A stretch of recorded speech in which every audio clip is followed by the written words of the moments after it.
It's homecoming night here at St. Joseph Academy. Welcome to a special edition of Friday Night Lights on WSOS 103.9 and the Flash's digital network. The captains are out at midfield right now from St. Joseph Academy, and the young kids in motion, Ravens, talking about how this night is going to start. I can tell you from a weather standpoint, it has started off beautifully, dry, but incredibly windy. We've got a crosswind, which I imagine you are hearing in my microphone right now. We'll see how it affects the passing games from both of these offenses. Right now, we're going to try to stay with you for another 30 seconds or so while the teams complete the coin toss to figure out how this game is going to begin, and then we'll step away for all of the pregame ceremonies. Right now, the referee is signaling that St. Joseph Academy will get the ball first. They'll be moving from right to left on your radio dial, and we'll bring this full game to you in just a few minutes. For right now, it's homecoming. Go Flashes.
Welcome to Friday Night Lights on WSOS 103.9 and the Flashes Digital Network. My name is Todd DiClemente. My co-host is Brian Ott. It's homecoming night here at St. Joseph Academy.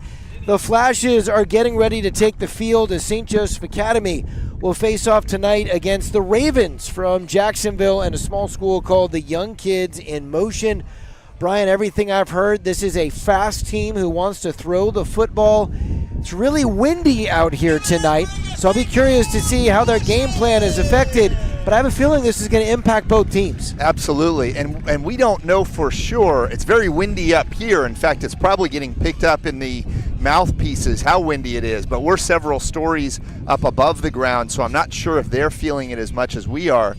The 9th leading receiver in the state of Florida, Todd, all levels of football, is number 1 out there with some pink sleeves and some pink socks. He's the guy we got to watch out for in this Ravens passing attack. 6'3", a little over 200 pounds. He's gone for almost 700 yards and 8 touchdowns this year.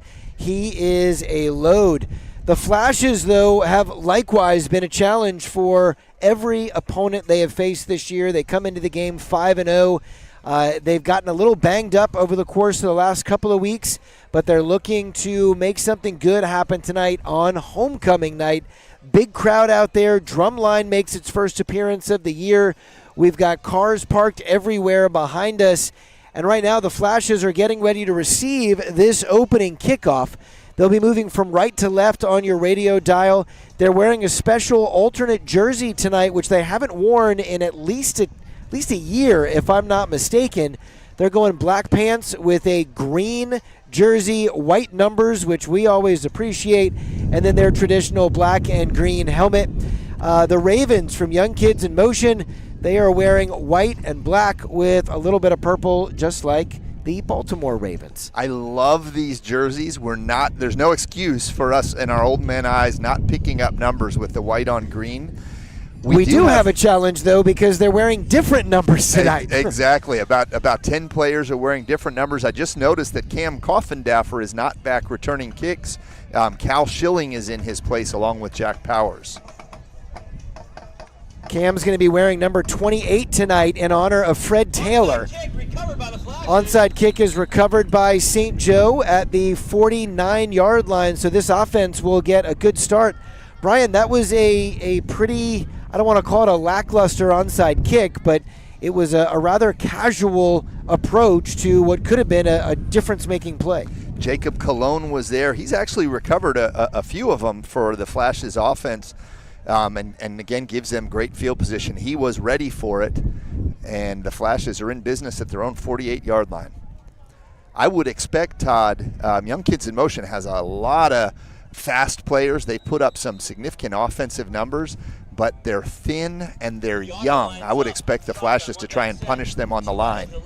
Ott gives this one to, he is going to get taken down very quickly, but that was Asher Glisson on the carry. Decent gain there on first down. He'll pick up 8 yards on the play. It'll bring up a 2nd down and 2. Yeah, the way he was spun around it from up here, I thought they had a hand on his face mask at first. It must have been a jersey because there were multiple refs there and no flags. But that's what I was hoping, is that against an undersized and somewhat underaged, a lot of freshmen and sophomores, not a lot of seniors. They've got a few, including number 1, the 6'3" receiver. But I'm hoping that the Flashes are going to be able to muscle them around on both lines of scrimmage. Powers motions in the backfield. They're going to pitch it to him. He goes around the left side, and he's got not only room in front of him, but blockers in front of him. He's going to go down the sideline untouched into the end zone for the score. Touchdown, Flashes. 6-0 is the score with 11:14 to play in the first quarter. That's a terrific start for the Flashes, and to see Jack Powers be able to outrun a very fast secondary is a great sign. Now, the Flashes did beat the Ravens 42-6 last year, so I don't think we're coming in here intimidated by any stretch. The Ravens bring a 1-4 record in, but the sheer numbers alone, we're about to take the field on defense, and this is really where I think a lot of people are unsure what we're going to face. Ali Brinteson is successful on the point after try. The Flashes lead at 7-0. Brian, as I was trying to look for common opponents and the results of the game last year, one of the things that stood out to me is that this team took a pretty healthy defeat earlier this year to West Oaks Academy. West Oaks Academy provided St. Joe with one of its losses over the course of the last 2 years. So I'll be interested to see how relevant that is, because we are going to see West Oaks a little bit later on this year. Yeah, and if you dig a little bit deeper, they lost. The Ravens lost their first game to Christ Church, 35-8. Christ Church defeated Duval Charter 49-6, which was a similar margin to ours. Of more interest is they defeated Interlaken, who handed the Flashes their only regular season loss, 16-7 this year. So it doesn't tell you a lot, except that they're playing a decent level schedule. Nice kick is going to go all the way into the end zone for a touchback with 11 minutes and 14 seconds on the clock here early in this first quarter. St. Joe leads it 7-0 on homecoming night. We've got a decent amount of alumni who made their way out to the contest tonight. I was intrigued that the first 4 people I saw walk through the door were actually alum that were coming back for the game, because they heard that the first 25 people that came in the game not only get in free, but get a special prize pack up at the concession stand. We bought them dinner as well. So they were here early and they were ready for it. We've got Father Jared driving all the way over from Palatka, former associate pastor at St. Anastasia, who's out here to see us as well. Good to see Father Jared back. Wind is pretty notable, hopefully not dramatically impacting things on your end as the listener. Quarterback is going to drop back, be under a lot of pressure, and he's just going to take off and run with it. Flash's defense was ready, pushes him towards the sideline, and he'll be taken down. And they'll give him credit for a 1-yard gain. That quarterback is number 8, James McKite. He's played pretty well over the course of the year. Now, Brian, I was thrown off a little bit because the roster on Max Preps actually has 2 guys with the number 8, but all the stats go to McKite, so I'm assuming he's the guy. Their numbers, again, white jerseys with kind of the purple and black numbers on the front, a little easier to read than some of them we've seen, but it was a little bunched up there, so a little tougher. They went shotgun and 5 wide receivers in that last play. Similar formation here. 4 wideouts, but this time a running back next to the quarterback in the backfield. McKite brings 1 man in motion. Now 3 guys to one side. Hands this one off to Cameron Anderson. There is a big collision in the backfield here. Cam is a big cat, but that was a pretty healthy pop from the linebacker. He's going to lose a couple. It's going to be 3rd down and 12. Asher Glisson there for about a 3-yard loss. On the first play, Max Grimes had early penetration, had a hand on the quarterback, escaped the pocket, and then it was Max Grimes along with number 58, who is not changed jerseys, Jacob McKinney, who got the tackle on the first down play. This is where the Flashes want to be, 3rd and about 12, maybe a long 12. 3rd and long, shotgun, spread formation. 2 wide receivers to either side. Flash's defense drops back. Quarterback drops back and throws it, and that one is going to be nearly intercepted, broken up, but there is a flag in the backfield, and it looks like this one is going to be a personal foul, roughing the passer penalty against the Flashes, an automatic 1st down. Brian, that particular penalty has plagued this defense all season long. Yeah, you love the get up and go from the defense, the pressure they put on the quarterback. But gosh, how many times do you have to make that mistake before you learn to just lay something off it? Cam Coffendaff for this game has been locked up on number 1. We're going to assume his birth name was Tracy Little. He's listed on our rosters as both Tracy Little and Trace 6 Little, but because he was listed that way 2 years in a row, I don't think it was an accident. But Cam had great coverage there, almost baited the quarterback into making the throw, had a great break on it. I thought we had a pick 6. Glad we didn't, because that would have come back from the penalty.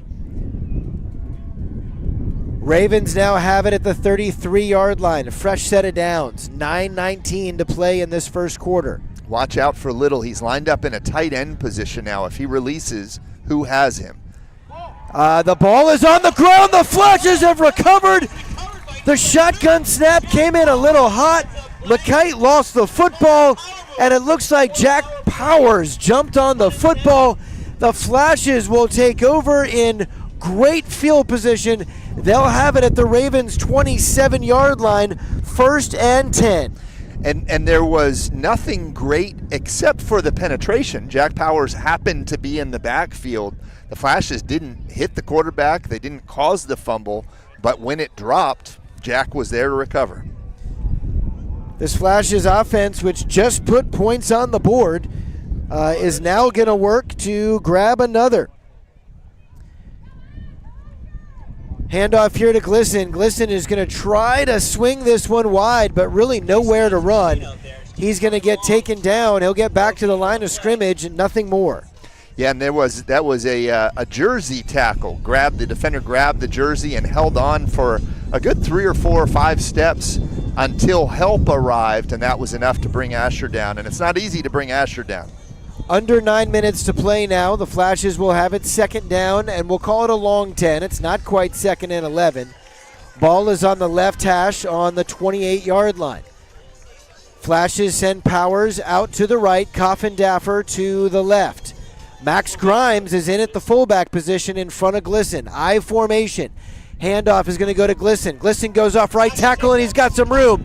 Runs over a guy at the 15-yard line, and he'll get that down to the 12-yard line. A 1st down for St. Joe. They are in the red zone, already up 7-0 with 8:13 to play in the quarter. And the offensive line has done a tremendous job. The holes have been huge, Todd. 3 runs, the least of which went for 8 yards, including a 44-yard touchdown.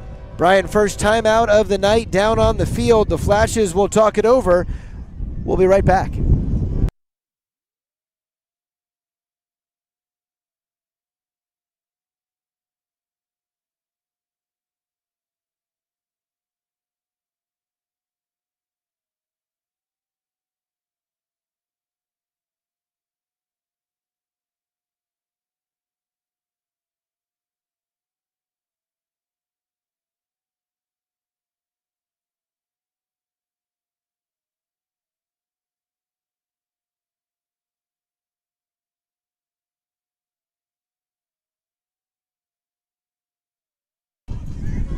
Flash's offense is back on the field and back in this I formation. They're on the right hash. Ott is under center. Gives it to Grimes, who is the up man. And Grimes is going to take a couple of guys with him as he submarines the line. He'll pick up 4 on the play. It'll be 2nd down and 6. And I'm trying to figure out, Todd, the offensive line of the Flashes is not the deepest unit. We had a really terrible injury to Ricky Fernandez, one of our best linemen early in the season. Remarked on that just about every game. I think there's a little guy and a big guy's number, and I haven't figured out who that is that was taking Max Grimes' spot. 2nd and 6. Handoff to Glisson. Glisson sprints to the left. No one will stop him. Touchdown Flashes. I think that was actually Coffindaffer, but I think it's also going to come back. You're right. It was Coffindaffer. And you're right. That one is coming back. Again, some great blocking from the Flashes. Todd, I do want to call out the starting 5 O-line, and this group is really starting to gel. You've got Cole Duffy at center. You've got Connor Orr-Kennard. You've got Jacob McKinney, Max Grimes, and then the freshman Walker Young, who has really stepped up from game to game. I believe played, if not every snap, close to every snap. They had brought in a new player to get some reps there because we'd taken some hits from Walker's side, but great improvement, and you love to have a freshman out there getting those kind of reps. Walker's got some size. He's also a baseball player, got some good athletic feet. Brian, last week, Coffindaffer and Glisson were wearing different colored shoes, which made it a lot easier. Oh, dear. They ran the jet sweep. Coffindaffer was hit as he took the pitch. That ball has come out, and the Ravens have recovered the fumble. Brian, that play was broken up by some pretty aggressive and early penetration. Yeah, absolutely, and it figures just as I go trumpeting the offensive line, we have 1 or 2 guys in the backfield extremely early. The Flashes have, of course, had a lot of success with that jet sweep play. That's really a passing jet sweep as opposed to a handoff jet sweep. Coffindaffer has done the lion's share of the damage, so it looked like the Ravens were ready for that one. You know, when you put a play on film, often they start looking for it. So they run a lot out of that motion, so it's not as if, 70% of the time they run the motion, he gets the football, but they definitely were ready for it. So 7:25 to go in the first quarter, and the Ravens have the football in their hands, looking to make something happen. Dangerous pass out in the flat there. That one is going to be broken up by Jameer Stewart. Does a nice job reading that throw. Yeah, we're not used to seeing Jameer in number 16. Usually wears number 12, but another great break by the Flashes. A low pass.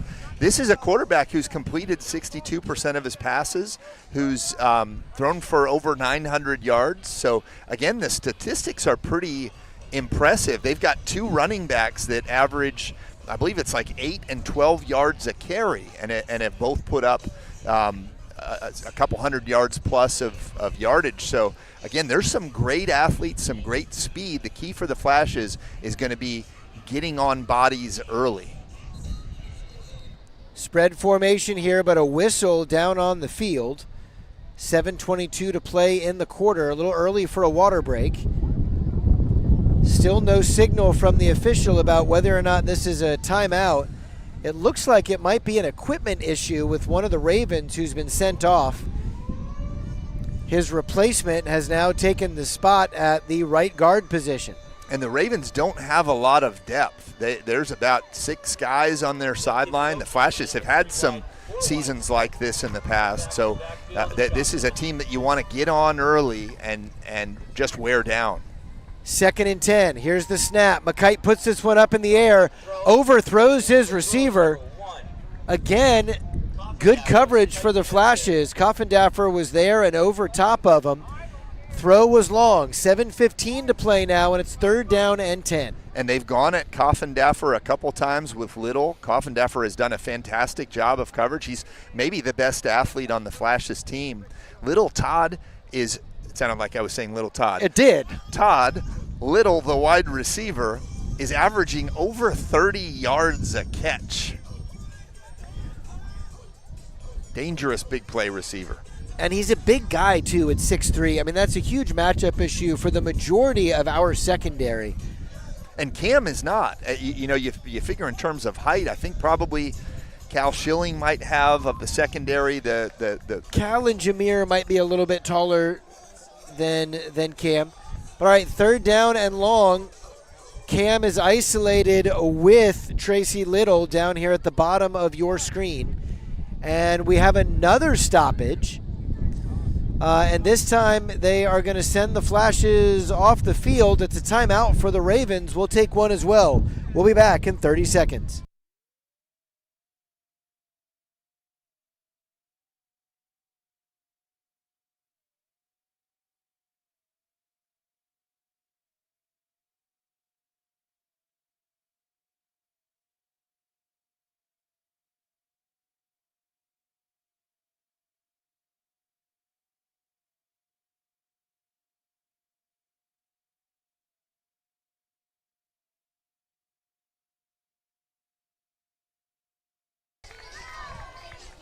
Flashes jogging back out on the field. They lead it 7-0 here against the Ravens. 7:15 to play in the first quarter. It's 3rd down and 10 from the 26-yard line for the Ravens. They've got 3 wide receivers and an H-back. One of them comes in motion. They hand it off to him. Flash's defense is ready, but he breaks 2, if not 3 tackles. That's number 4, LaShawn Hagans. He's one of the guys averaging well over 11 yards per carry. He only gets about 2 there. It's going to be 4th down and long. And you're right. There were 3 guys easy that had their hands on him. I know that Cal Schilling, Asher Glisson was there, Ali Brinteson was there to bring him down. And though those first 3 sets of hands didn't bring him down, they did slow him down, which allowed the swarming Flashes defense to assert their will. 4th down, they are lining up in punt formation. Brian, I didn't see any punt stats on Max Preps, so I don't know how many times they have actually punted, but we will see. Coffindaffer standing back at his own 42-yard line. 6:16 to play here in the quarter. Flashes get penetration, but the whistle is going to blow this one dead. There's a motion penalty here, and I'm just noticing we have turned the calendar to October, and the referees are, at least this referee down here at the bottom of the screen, is carrying a pink flag. He threw it down on the ground for the false start. You know, the Ravens were lucky, Todd, that was blown dead. The snap bounced to the punter. Jack Powers was going to have himself a block punt if that play's not blown dead. Make sure you get one. Maybe 2, maybe 3. Now the ball is back around the 21-yard line. Here's the snap. Good penetration again, but he gets away a decent kick that'll be caught around midfield, and it's been muffed. Powers got great penetration and affected the kick. Coffindaffer took a big hit right as he tried to make the catch. He probably should have fair caught that one. The Flashes end up picking that football up. If I'm not mistaken, that was Zaylen Starr who actually recovered the muffed punt. Flashes are going to take over at the 49-yard line, which is where they started their very first drive of the evening that led to a touchdown. There is a water break down on the field. We'll take a sip of water up here in the booth as well and be right back.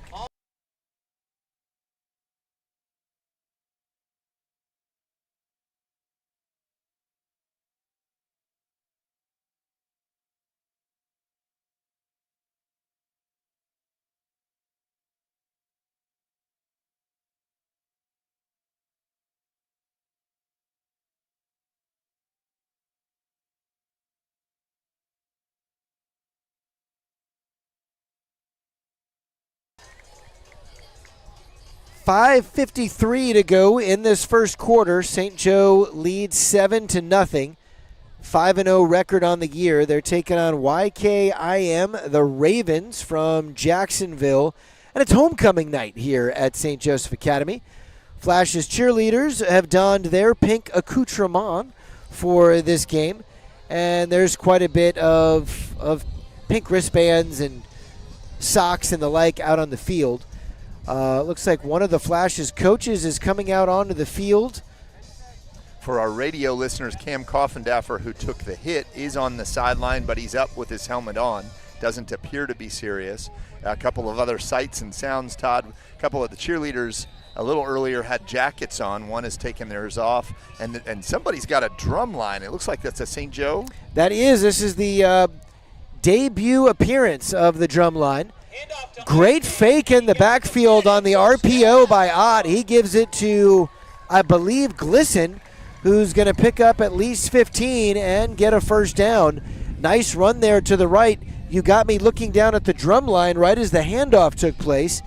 And there was a moment like a cameraman in a college game where I had to determine if the RPO had actually been distributed or kept. Ott with a nice fake on the throw to the outside. Glisson with a nice gain. Ball's going to be spotted at the 37-yard line. Two wide receivers out to the left, one to the right with a back in the backfield. But now there is a whistle down on the field, and that is going to be a procedural penalty against the Flashes.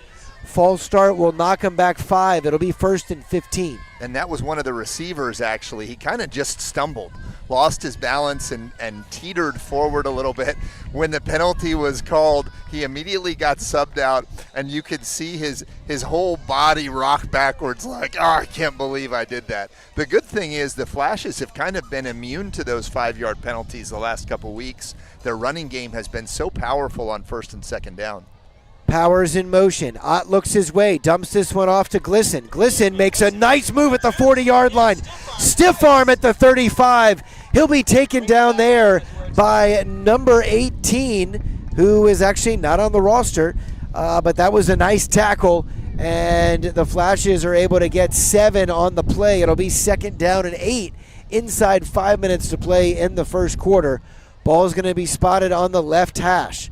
Flash's offense has been relatively balanced but mostly short passes, nothing too far down the field with this wind. No, nothing down the field at all. Cody right now is 3 for 3 for 1 yard.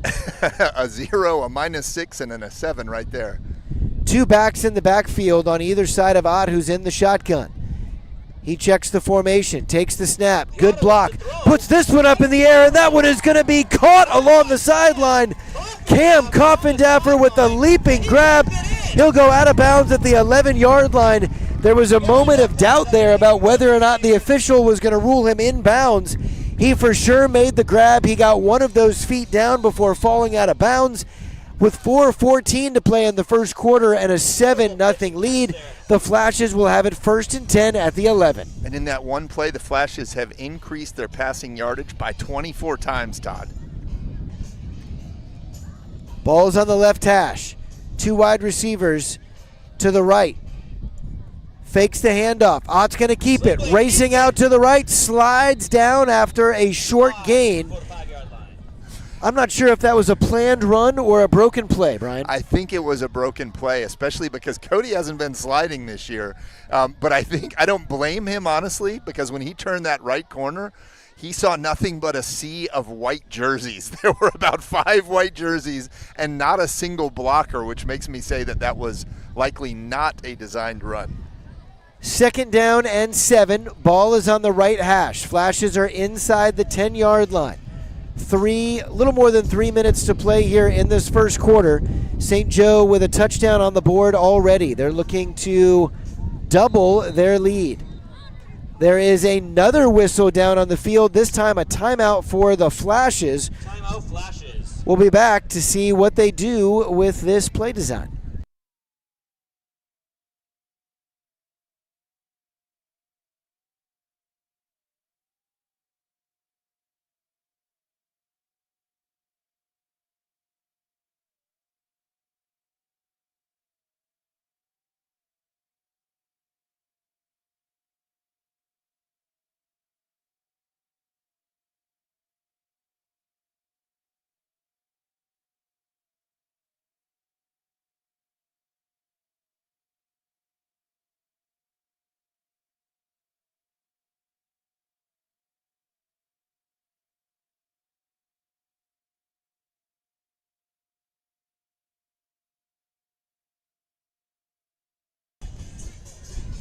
.305 to play in the first quarter. Flashes have it 2nd down and 7.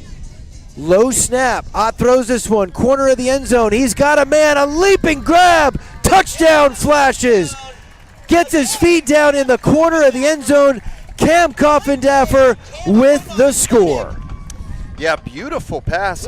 Kind of hung up there in the wind tonight, but it was in a position that only his guy could catch over the outstretched arms of a leaping cornerback over there on the right side. And Cam has made 2 beautiful leaping catches. Apparently after the shot that he took on the punt return, he seems to be fine. Great throw and catch there. That was one of those timing throws. When Ott let go of the ball, the receiver was nowhere near the corner of the end zone, but they timed it up well. Ali Brentison now with the point after. He drills it up and through. 14-0 is the score. 2:59 to play in the first quarter. Brian, this offense is humming. And you know, it's the little things that the Flashes are doing well. 2 low snaps that Cody picked up off the ground, and then a high snap there that he went on the kick, got it set in time, and we're just starting to see an offense, as you said, that's in sync. The guys are working together. They're able to overcome those mistakes. We talked before about the penalty and how the Flashes have kind of shrugged off those 5 and even 10-yard penalties the last few weeks. The offensive line starting to gel, even if I did jinx them. And we're getting tremendous production from the defense and the special teams as well. I think the Flashes are really coming into mid-season form and looking for a late-season run. Ott with the kickoff puts a charge into this one all the way down to the 5-yard line. Returner comes across the 15 and now the 20, makes a couple of guys miss. He's got a little bit of heat in those steps. He gets out across the 25-yard line. And that is where the Ravens will take over. Flashes lead at 14-0 with 2:50 to play in this first quarter. Brian, this feels like a long first quarter. It's been a successful one for St. Joe, aside from the turnover. I'll be curious to see what kind of offense the Ravens are able to put together here. They feel like the kind of team that can make things happen in bunches if they get the ball to number one. Absolutely, and we know they've got a very potent offense. So far, the Flash's defense has gotten the better of them, but we know that they really haven't gotten the rushing game going at all. Speaking of which, here's the handoff. Nice delay run in the backfield. He'll get out across the 30. Stiff arms a guy, and it took 4 Flashes to bring him down. He'll pick up 8 on the play. Pretty solid run there. And he shrugged off a number of tackles. We had a lot of our familiar faces there, Max Grimes, Asher Glisson, Jack Powers, who's walking a little gimpy back to the defensive alignment. But, boy, he's in his first year with the Flashes. He's young but very durable. He comes to play every night, both sides of the ball. Brian, Cam Anderson is listed at 5'10", 135 pounds. He does not look like a 135-pounder from up here. I would say 5'10", 185. I would have said the same thing, Todd. Maybe there's some creativity with that roster. Maybe. Flag down, delay a game. The play clock was all the way down to 0-0. 1:53 to play in the first quarter, and what was a 2nd down and 3 is about to turn into 2nd down and 8. And here again, you've got a team that is very young. And in a couple years, this is going to be a really dangerous team when these freshmen and sophomores grow up to be juniors and seniors. But right now, they have made some freshman and sophomore mistakes with delays and false starts. LaShawn Hagans, who is the speed back, has the football in his hands. He goes straight up the middle, and oh no, he is in the open field. One man's got a chance to bring him down, and he can't. Now he's racing and stumbling down the sideline, but he's going to go all the way for the score. 70-plus yards on the play. Hagans came through the middle with a burst, got to the outside, broke a tackle, and that was all she wrote. And that is the danger of this team. Hagans comes in as the leading rusher. 260 yards for the season, but an 11.8 yards per carry. Strangely, Todd, that's only his 2nd touchdown of the season. You'd think that 11.8 yards per carry would be buoyed by some long touchdown runs, but it really hasn't. But we saw the speed. He's also the 2nd leading receiver. So it's not just little that we have to defend tonight. 1:29 to play. They're lining up for an extra point. Again, there's no kicker on the roster and no point after attempt listed in max preps, but they've got a guy lined up to kick it. Hagans is the holder, and actually he's going to have to pick it up. He just slung it into the air, and that is going to be an incomplete pass, if you can call it that. He kind of, I don't know, he just kind of heaved it as he was going down. I think it was Asher Glisson was the first one there. I didn't even think he got rid of it before his knee hit the ground. Max Grimes was there. If somehow they called that a fumble recovered by the Ravens, Max was going to make sure they didn't get into the end zone. But Todd, that must be the 3rd or 4th snap that's hit the ground so far for the Ravens. And the Flashes have had a few hit the ground as well. The Flashes have had a pretty good run this season, but especially the last few of them haven't looked quite as good. Flashes lead at 14-6, 1:29 to play in the first quarter. Want to point out Paul Bigham Jr., for those of you that are watching this on the Flashes digital network. Those are some bright orange cleats. I've been watching them throughout the game, and they move quickly. He is the gunner on the outside, bottom of your screen. We'll keep an eye on him as they prepare for this kickoff. They're double-checking the number of players on the field. I feel like there's one more than there should be, but they just ran a guy out there. They go with the onside kick. Jacob Cologne is going to come up with it. Goes down right away, and the Flashes will again start this drive nearly in plus territory. They'll have it at their own 47-yard line. And Todd, I don't know if they don't have a deep foot on the kicker, if they're afraid of, it was Coffindaffer and Schilling who were back there that time. or if they see something vulnerable, maybe they're really good at onside kicks, but they're 0 for 2 and they weren't even close. No, and the kicker is number 2, Cam Anderson, who, again, he's listed at 135 pounds, but he is a big young man.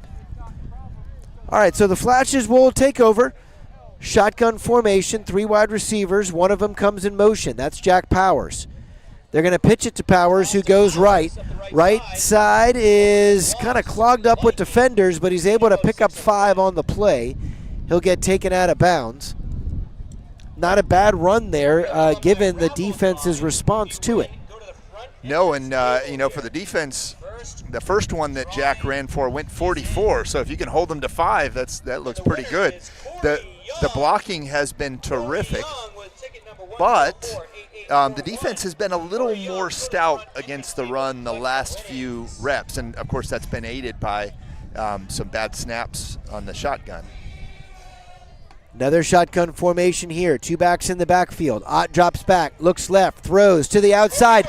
That's going to be caught by Koffendaffer at the 30-yard line. He's racing down the sidelines. Touchdown Flashes. Big play again for Koffendaffer. Yeah, Koffendaffer is so electric with that speed. Cody threw the out in exactly the perfect position. The receiver or the defensive back was making a break on the ball, but where it was placed, there was no chance. One of the things that's really been missing from this Flashes offense this year compared to last year is that big play. Last year we could count on Kess in particular and Ray Evans for a number of long touchdown runs. We know that Ott and Koffendaffer have done it a couple times, but that's a nice 48 yards to add to both of their totals. Brentison is going to kick the extra point. It is a low snap. The kick, though, is true. 21-6 with 36 seconds to go in the longest first quarter we've experienced all year long. I actually just double-checked my watch. This has been 40 minutes of real time just for the first quarter, but it's ultimately been a very successful one for the Flashes here on homecoming night. I just looked up. It actually says 22-6 on the scoreboard, but it's 21-6. And Todd, there was actually a 55% chance of rain right at 7 o'clock. I'm looking over the western sky where the sun has just set. A little while ago is the lighter sky, obviously, and it looks pretty blue over there. I think we've dodged our chance at rain. I say that, but it's the worst thing you could say at a football game. But it looks like a beautiful night with this breeze. And this is about the time of the season maybe where the cramping starts to slow down. Brian, I really don't like to disagree with you up here in the booth. I don't like to contradict anything you have to say. I do like it when the Flashes recover an onside kick. Waiting for the official signal, there is a flash down on the ground as a coach runs out there. If I'm not mistaken, that is Riley Dugan-Kidd down on the ground. The Flashes did come up with the football and I believe are going to retain possession. All right, you guys all know Best case scenario, he got the wind knocked out of him when he dove on the football. That was it's Riley Dugan-Kidd down, and it was Ollie Brentison on the recovery. So I was corrected last week on a beautiful onside kick that I credited Ollie with. Actually, it was Cody that kicked it. Cody kicked it again, and it was another beauty. And they weren't really ready for it. It kind of ricocheted off a Ravens receiver, and Ollie, who's been he's done a lot of the kickoffs early in the season, and we were impressed at how he would do the kickoff and then be the first guy down to make the tackle. He was built for special teams plays. It looks like he's going to be all right. So he is up on his feet and walking to the sideline under his own power, as they say. Just before the onside kick, Brian, I was looking at the radar as you were offering your weather report. There is a rain cell or two moving in our general direction. It's all blue, though. There's no green and yellow, which would indicate a heavier thunderstorm. So we may just get some sprinkles. We have some bags up here to cover our equipment as need be. But right now the focus is on another offensive possession. Flashes will have it, first down and 10. They are in Ravens territory. They'll start at the plus 48-yard line. two backs in the backfield. This has been a throwing situation. They pick up the blitz. Ott puts this one up in the air. It's a nice throw, and it's going to be caught down the right side. Touchdown, Flashes. Big throw there. Jake Cologne's going to get the score. Back-to-back 48-yard touchdown passes by Cody Ott. Different receivers, different sides, opposite sides of the field. And Todd, I actually thought going into that series that the secondary was playing a little soft. The safeties were back, the corners were a little soft, that they didn't want to get hit again.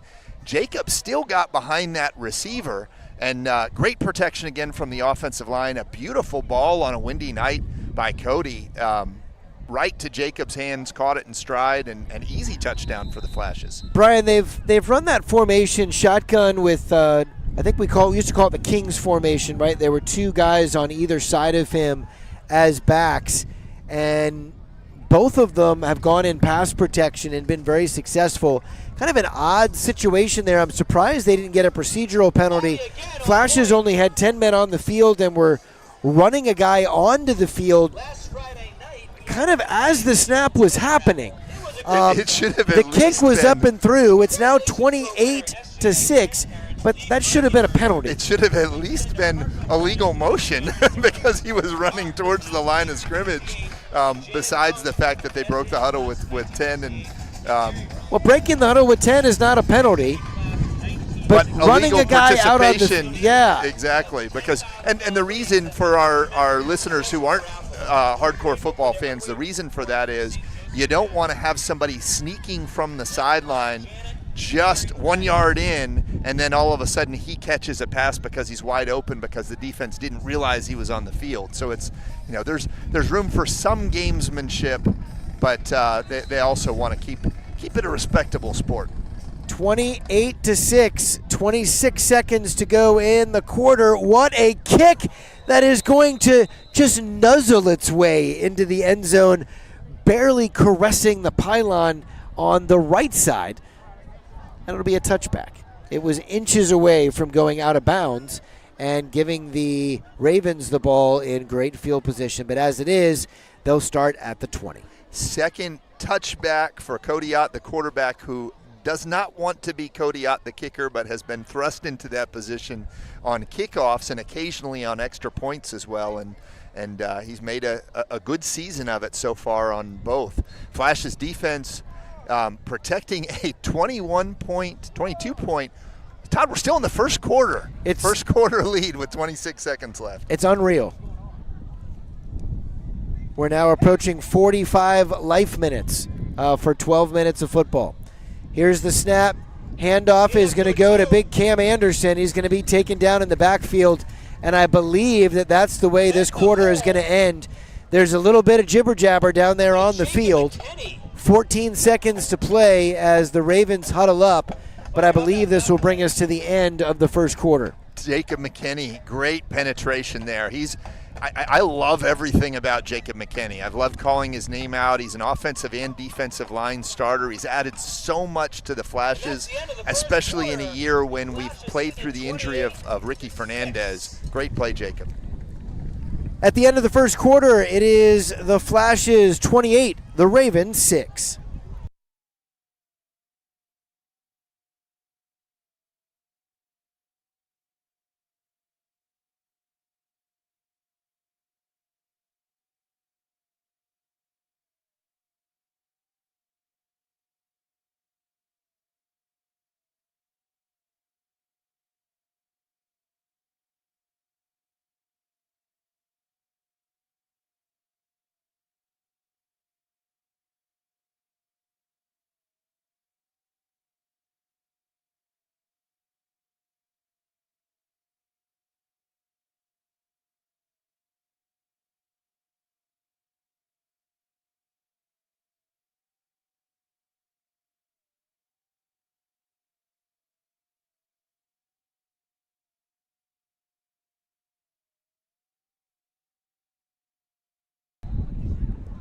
As we begin the second quarter, the Ravens have it second down and 15 from their own 15-yard line. They're now moving from right to left on your radio dial. all-white jerseys for the Ravens with some purple and black numbers. Flashes went with an alternate jersey today. Green jerseys and white numbers, black pants, black helmet. We like these jerseys because we can read the numbers from up here. Brian, I will offer, though, this is the second play in a row that there's been some extracurricular after the whistle, some conversation between offense and defense. Yeah, you hate to see that. I want to see nothing more than a well-played, respectful game from both teams. I know there's got to be some frustration on the Ravens side. That was just a flat-out drop on a swing pass. I think Jack Powers would have been there to make the tackle had it been completed, but now it's 3rd and 15. You're down 22 points, and it's only barely into the second quarter. Spread formation here, drops back in the shotgun, puts this one up in the air. That one is going to be intercepted, but I believe he was out of bounds. That was our guy, Cal Schilling. He actually, well, he dropped a handful of interceptions last week. He made a great catch there, but it was as both of them were going out of bounds. Nice defensive work there by the senior. Yeah, Cal Schilling leads the team with not only 3 interceptions, but also 6 passes defended. And I'm going to give him a 7th there because he did make a play on the ball even as he was going out to make sure that Little, their stud receiver, who hasn't caught a ball tonight, in spite of being the 9th leading receiver in the state, averaging over 30 yards a catch. A combination of Coffindaffer and Schilling have really kept him from doing any damage whatsoever.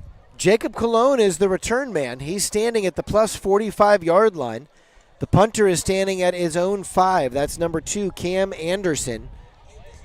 About 11 minutes to play in the quarter. Play clock is trickling down, and they're going to throw the flag. That'll be a delay of game penalty, which is going to have the punter all the way back to the goal line. He's the one expressing frustration right now, but he arguably had the opportunity to call for the snap there. So it's fitting, I think. Jacob Cologne has had 2 kickoff returns for no yards, recovering 2 onside kicks, that he gets a chance at a punt return right now. Flashes are trying to block this one. They get some good pressure on him. The wind holds this one up, and Cologne does a nice job. Nice decision-making process there to stay away from it. Ball stops at the 30-yard line. Great field position for the Flashes as their offense takes the field. They're already up 28-6, 10:21 to play in the first half. Flashes are in business. In the 49-48 thrilling come-from-behind victory over Hilliard, Asher Glisson blocked 2 kicks, 2 extra points. That, there's a lot of things you could say were the difference of the game, but those very much could have been the difference of the game. He almost had a punt block, and I think that's what caused that straight up in the air punt that only went 20 yards because Asher was right there blowing through his blocker. Brian, the east to west wind is significant. They're going to let Glisson hand off to Glisson. They're going to let him run this one. That was my guy with the orange shoes there making the tackle. Let's see, that was Tristan Moore and Paul Bigham Jr. who bring him down. But the Flashes passing game going in this direction, they actually have had their big plays going with the wind the other way. It feels like the way that ball hung up, it might be tough to throw in this way. It's hard to say because right now the flag is kind of blowing sideways and it's shifting back and forth. A moment ago it was with the Flashes, now it's against the Flashes. Glisson's shortest run of the night just a play ago, 4 yards. He wants to try again. He's got a full stride going. He's going to cross the 10, the 5, touchdown Flashes. Another big play for this offense. 34-6, 9:29 to play in the first half. Glisson with another touchdown. Yeah, that was Glisson's first touchdown, but the second rushing touchdown. Jack Powers had a long one. And going into this game, Todd, I really felt like while they might have possibly a slight advantage in the skill positions, we've got some good skill position players too, the Flashes' advantage was going to be on the lines and the offensive line really asserting themselves with another long touchdown run. And Glisson was running downhill the entire way as well. He had a full head of steam for sure. Extra point is up and through. Ollie Brenteson has now made his 5th of the evening. And Ollie Brinson, first-year kicker, that's a story in itself. In the beginning of the year, the first couple games when Ollie was kicking, it was somewhat of an adventure. Yeah. We missed, I think he missed his first 3 in the first game, and then the first one that he made just crawled over, and then he started getting in a rhythm, and now he's made like 9 of his last 10, if not more. And they're looking good. Like, you can see a big difference. I honestly think that the kicking game wasn't a big focal point of those early practices as well. They were trying to get the linemen in sync, the passing game in sync, replacing so much skill talent. Our leading rusher, our 2 leading receivers from last year. There really was a lot of chemistry that had to be built, but now 6 games into the season, 5 1/4 in, the Flashes have built that chemistry. Brian, we're looking right now at a 26-mile-an-hour wind. This is as windy as I've felt up here in the Crow's Nest atop the press box at Versailles Field. Flashes lead at 35-6, 9:15 to play in the first half. Brian, our play sheets are getting blown around. I'm thankful for the fence and actually your personage who actually kept my sheet from flying out into the stands or the parking lot. That kick was just blown out of bounds. Fortunately, there was already a procedural issue that's going to prompt them to kick it again. I am keeping an eye on that flag, and at times it is heading north to south and at times east to west. It's something, I'm telling you, but we're approaching 30-mile-an-hour winds here tonight. This kick is going to angle towards the corner. He was able to sneak it in for the touchback, but that one goes out of bounds at the 5. Flag will come out. And it's a shame. I think it actually went out of bounds around the 2. If you don't have the penalty, that's a touchback. It goes right through the front quarter of the end zone there. It was a pretty good kick with a wind, as you said, that the one thing it's doing consistently is coming east to west. And so that did go out on the west side. Both kicks went there. But the way the Flash's defense is playing, Todd, starting field position with the opponents starting at their 35 doesn't seem to be a terrible deal. No, you never want a procedural issue to lead to this kind of field position, though. But as you say, had they not gotten the penalty, they would have gotten the touchback. But I would argue that's not being a victim of that circumstances. That's a consequence of your own actions. Ball at the 35. Ravens drop back to pass. Good pressure by the Flashes. Asher Glisson swings McKite down. McKite spikes the football, not in his general direction, but definitely was a little fired up there. Glisson got back there quickly and slings him down. He's going to lose 10 yards on the play.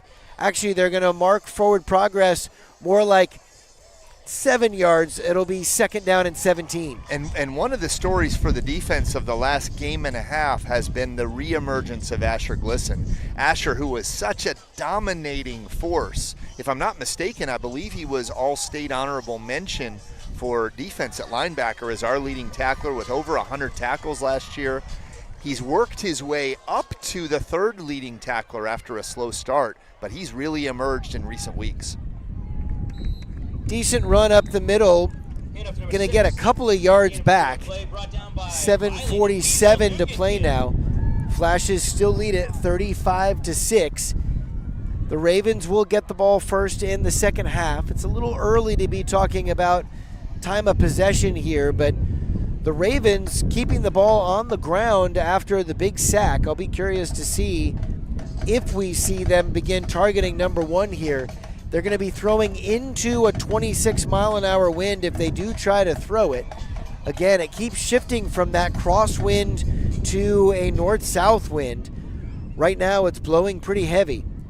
Here's the snap. McKite drops back, throws a pretty spiral that is going to be broken up by the defender. I believe that's Cal Schilling who knocked it down. Interestingly enough, neither Cal nor the receiver made a great effort for that football. Yeah, Cal was actually in better position there. Outstanding coverage by Cal. He made sure that wasn't going to be caught. No chance for the receiver. And at 3rd and 15, that's a serviceable defensive play.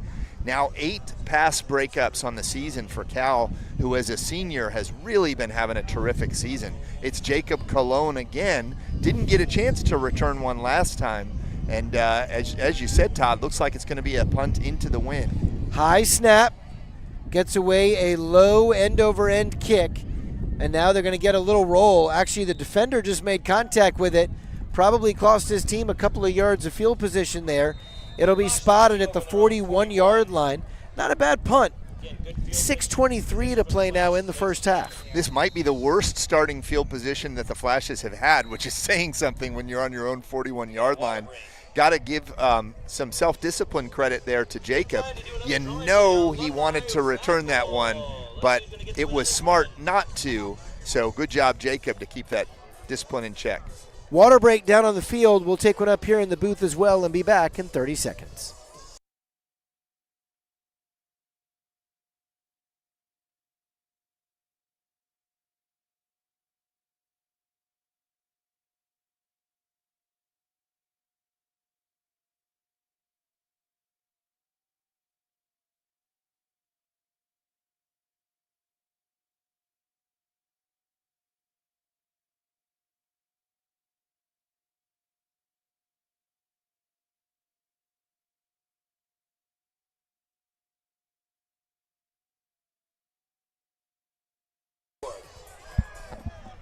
All right, here we go. Flashes have the Ravens kind of hustling out onto the field. Big throw there to the outside is going to be complete to Cal Schilling. He makes the grab at the 33-yard line and gets taken out of bounds. Solid 27-yard play there for the Flashes. Yeah, the defense was scrambling. They really weren't ready when that pass was thrown, and the Flashes took advantage of it. 27-yard pass, and the announcer just said, I don't think he's missed all night, and that's true. Cody is a perfect in his passing. 1, 2, 3, 4, 5, 6, 7, 8 for 8 with 3 touchdown passes. Which announcer said that? The announcer. Oh, the PA announcer. announcer. Okay. Ott is going to be pressured here and just kind of throws this one away. That's going to be intentional grounding. That is not the way to end the streak. That was kind of an underhanded, backhanded flick of a football out of bounds, but there was nobody there. No, that's a good call. And you know, you appreciate your quarterback trying to avoid the sack there, which he's coached to, because sometimes when you've got not only the legs and the arms, but also Cody does a great job of looking downfield even as he's scrambling. There have been a few occasions where he has held on a little bit too long. We saw a play, I think it was last week, I believe it was last week, where he ran almost sideline to sideline, really hash mark to hash mark, and ended up taking a sack. Lost it down. We've got those two backs back there who both step up and do a nice job getting blocks. The throw on the out route to Cal Schilling. Schilling breaks a tackle, cuts it back at the 10, into the end zone. Touchdown, Cal Schilling. 6 more for the Flashes. It is now 41-6, 5:32 to play in the first half. What a great throw and catch, and some good moves by the Viking. Yeah, Cody's gotten some help from his receivers. The last 6 pass attempts, 24, 8-yard touchdown, 48 touchdown, 48 touchdown, 27, 32 touchdown. The Flashes' offense is rolling. Ollie Brentison is lining up for the extra point. Cody Ott is the holder. Good snap, good hold, good kick. 42-6, 5:32 to play. Brian, that out route, like that 10-yard out, the corner keeps jumping it and coming in late. In that one, he actually waited and got a hold of the jersey. Schilling was able to break away and then made a great move, cutting it back at the 10-yard line, and he goes in for the score. What a confident and mature play by the receiver. Without a doubt, and I'll give credit again all season long, Coach Cash has really evolved as a play caller. What he's doing there to the defense, it's not accidental that we're getting these good throws and open plays. He's getting them back on their heels with the deep ball, throwing them over the top. And then he goes underneath it with the out route, which sets up the deep ball. So you kind of, it's a push-pull. You take advantage of what they are covering and do the opposite. Ott kicks this one towards the left side of the field. He gets a nice hop, but it is still going to go out of bounds. And so another procedural penalty there. I think he tried to play with the wind there, but he got a little too much leg on it. So it goes out of bounds, and I believe we'll come back out to the 35-yard line once again. Boy, that was close, though. That was tiptoeing down the sideline inside of the 5. I think it went out at the 3. And as you said, he's the last couple got blown with the wind to the west, so he went east there, but maybe just a little bit too much. Here we are, strangely on the 34. Okay, it looks like they're picking it up and moving it to the 35. But once again, the Flash's defense has given up one long touchdown run, but otherwise, I'm not sure how many first downs, if any, the Ravens have gotten. Just a couple on penalties, actually. 3 wide receivers head out to the right, 1 to the left. He's the guy you got to watch for. Schilling's got him one-on-one. The safety is on the left. Here's their chance. McKite in the shotgun, takes the snap. He's looking right the whole way, throws a pretty spiral, nearly intercepted. I believe that is Coffindaffer in coverage, and he ends up getting the pass breakup. He's going to be kicking himself there, but there is a flag down on the field waiting for the official announcement. The ball kind of hung up there a little bit. I really thought that Cam didn't turn well when the receiver was going downfield and the receiver ran past him.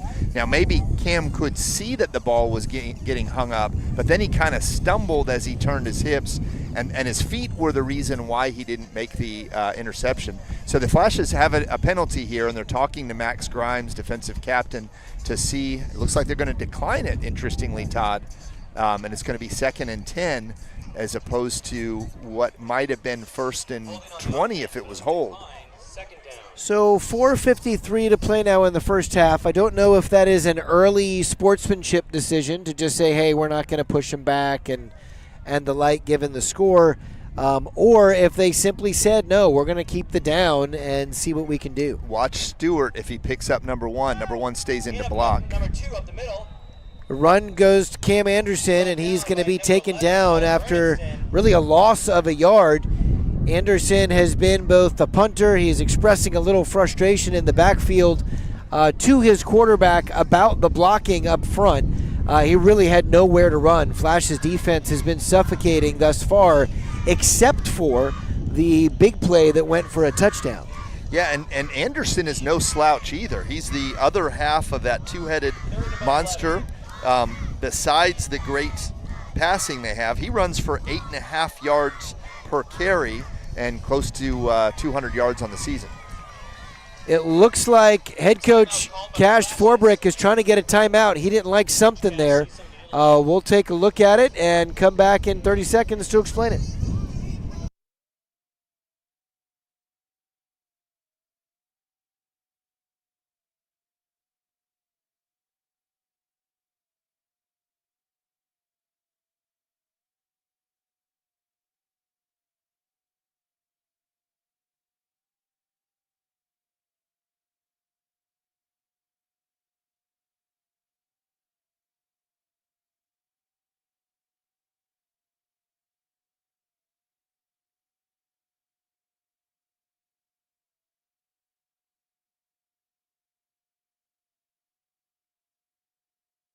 All right, the Flashes are heading back out onto the field after that timeout. I promised you an explanation, and the best I can offer is that there was something about the defensive alignment that head coach Cash Forbrick in his 3rd season here as the head coach of the Flashes didn't like. Brought his team to the sideline. They talked it over. I will say that Schilling and Coffindaffer have switched sides, and Coffindaffer is on Tracy, and Tracy is going to let that one go through his hands. Coffindaffer, good coverage there, but that was a completion. It would have been short of the sticks, but now it's 4th down and 11. Yeah, and Tracy's kicking himself because that's really the first time he's had a chance to catch a ball. Should have been caught. It was a good ball by the quarterback who's faced some harassment today and probably should have been picked off a couple times on deep balls, but frustrating night for the Ravens offense. already down by so much still in the second half. High snap to Anderson. He's under pressure. This is a high end-over-end kick. It does take a Ravens bounce. It will be down at the 41-yard line. And this little gap between the 40 and the 50 is where the Flashes have started just about every drive tonight. The 41-yard line, the right hash, that's where they'll begin. And it did get a nice Ravens bounce, probably 7-8 yards or more on the roll. But still, you got to give Jacob Cologne credit again for not touching a ball that he probably really wanted to return. Tremendous hang time for these kicks. They're not traveling a lot of distance. I think the Flash's rush is disrupting. Another one that kind of went straight up in the air and was helped by a good roll. Flashes have 3 receivers and 2 backs. This has been a throw-only formation. Both backs are blocking, and there's the out route. Nice play there. Nice move here again. That's Zaylen Starr. Starr's racing down the sideline. The defender dives at him. Can't get his feet. He'll go all the way in for the score. Touchdown Flashes.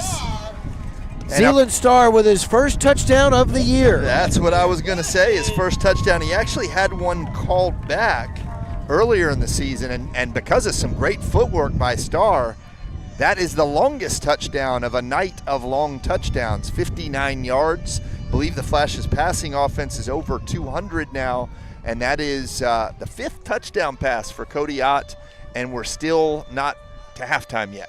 2:41 to play in the second quarter. Right now it is 48-6 as they prepare for the extra point.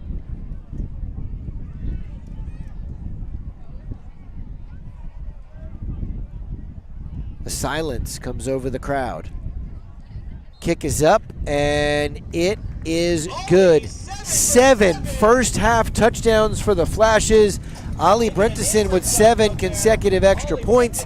It's 49-6. Brian, last week at the end of the game, Flash's final possession, they had a lead. They got the football back after a turnover, and they continued to run some offensive plays when arguably they could have taken a knee. Some of the discussion afterwards was an interesting dynamic in the SSAA where margin of victory and points scored both have an impact on the rankings and on seeding, which I don't like because I don't like being in a position where you're desirous of more points when the game is already in doubt. I have to imagine that at this point, we're going to see a running clock in the second half. I'm almost surprised that they haven't discussed making that happen now. But I would imagine we'll see one going into the second. And actually, the clock is running now as they get ready. But now there is a whistle, which may have been inadvertent. 2:24 and counting as the Flashes are counting their special teams players. Cody Ott is going to put a nice boot on this one. That is going to go through the back of the end zone, actually hits the goalpost, the base of the goalpost on its way out of bounds. So a big kick there for Cody Ott. Ott has been impressive tonight. High completion percentage. Quite a few of his completions have gone for touchdowns. I believe that's 5 on the evening. The Flash's offense has been literally only stopped on one possession when they fumbled the football on a jet sweep. Otherwise, they've scored every time they've touched it.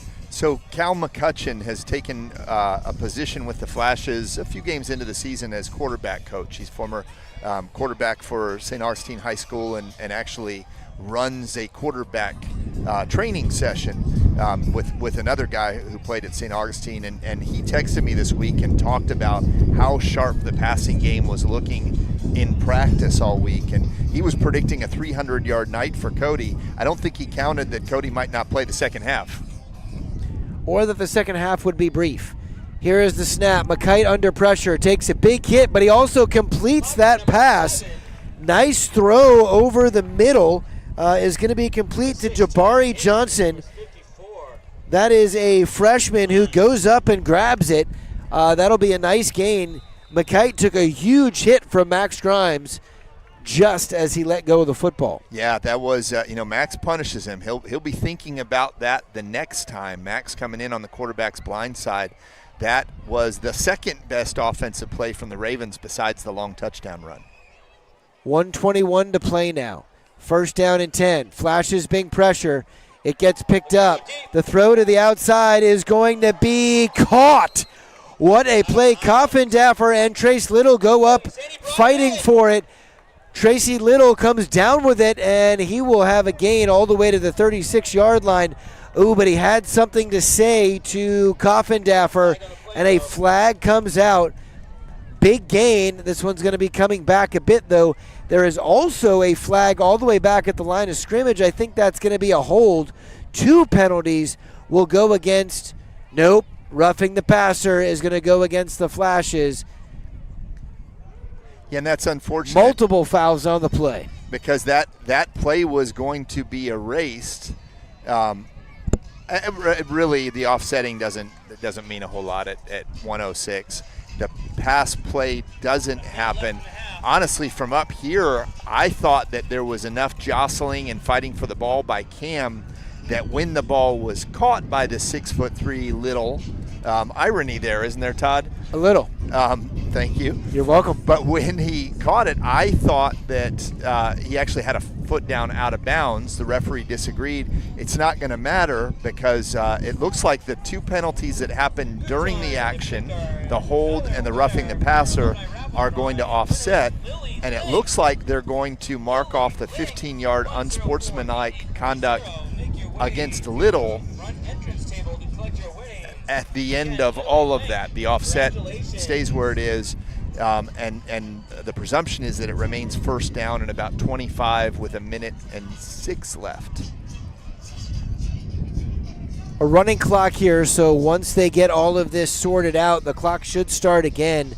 There's still a little bit of discussion between Little and one of the officials. He's questioning the veracity of the logic behind the call. But he clearly said something that the referee did not appreciate, and he is actually now walking over towards the sideline, engaging in some discussion with his coaches. His head coach is Paul Maple. Maple leading this program here at Young Kids in Motion. Still a lot of discussion and a long stoppage here. Brian, we're closing in on 8:15. We had a 45-minute first quarter and now a 30-minute second quarter. I have a feeling that the second half is going to be much quicker. Indeed. 1:06 to play still. Little stays on the field. He's going to be split out wide to the left, and Cal Schilling is going to be the guy to cover him. Clock starts winding now. We're inside a minute. 4 wide receivers in the formation, 3 of them out to the right. That's the short side of the field. Flashes may have jumped off sides. Free play here, but this one is going to be caught out at the 29-yard line. Nice quick passing game here from the Ravens. Their offense is starting to make some plays. Yeah, and have I mentioned, Todd, how much I love the jerseys? Boy, we got to bring these back again. That was Camden Schweitzer, number 17 tonight. Usually plays 18. But a very clear and crisp, readable jersey. Clock under 25 now, and there doesn't seem to be a huge hurry by the Ravens. Looks like we're going to have a little procedural pre-snap penalty here. An extra flag is going to come out as well. That's going to be a false start. Little illegal motion there on the offense. What the center did was he kind of did the fake snap there. the ball moved a good foot between the center's leg backwards, but he didn't snap the ball. So, of course, the defense saw the ball move. As you said on the previous play, I agree with you. I think the Flashes were offsides and got away with one there. But unfortunately, the Ravens, who can't afford it, take the penalty. This is going to be the last play of the half if they get it off. 5 seconds now. Now suddenly McKite has some urgency, takes the snap, looks right, throws this one high in the air, and that is going to be caught at midfield. And he's going to be sprinting down the sideline. It's a foot race. The 10, the Flashes are able to bring him down at the 5-yard line as time expires. Nearly a touchdown, maybe an injury for the receiver. He won the jump ball at the 50, and then it was a foot race down the sideline. The Flashes with a touchdown-saving tackle, and that is the way the first half will end. 17 minutes go up on the board. There will be a halftime homecoming presentation here at Versailles Field. The cheerleaders are also making their way out for their performance. We will stick with you so that you can see both of those events as they go. But right now, the Flashes are firmly in control of this game. They lead it 49-6. We'll be back.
Next, we have the first round of sophomore homecoming court.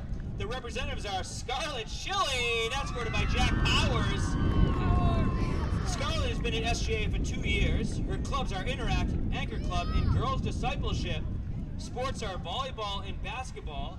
Her future goals are to go to college and get a successful job and have a loving family. Favorite SGA memory? Basketball season. Jack Powers has been at the school for 1 year. His favorite club is beekeeping. His favorite sports are football and track.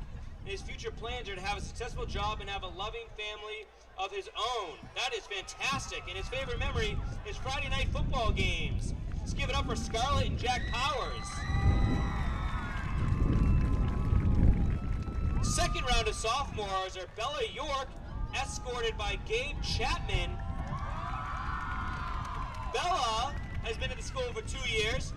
Her list of clubs are Book Club, Respect Life Club, Interact Club, Drama Club, and Discipleship Club. Sports are golf and boxing, outside of school that is. Her future plans and goals are to finish high school and get into the University of Florida and be a criminal profiler. Favorite SJ memory? Homecoming dance and getting food after. Gabe Chapman has been at the school for 2 years. His clubs are VHP, that's the Veterans Heritage Project. Sports are track and field and swim team. His goals are, he hasn't fully decided yet, but he wants to be an engineer or an architect or something like that. Favorite SJ memory? Going to football games with his friends and going to homecoming for the first time. Let's give it up for all your sophomores.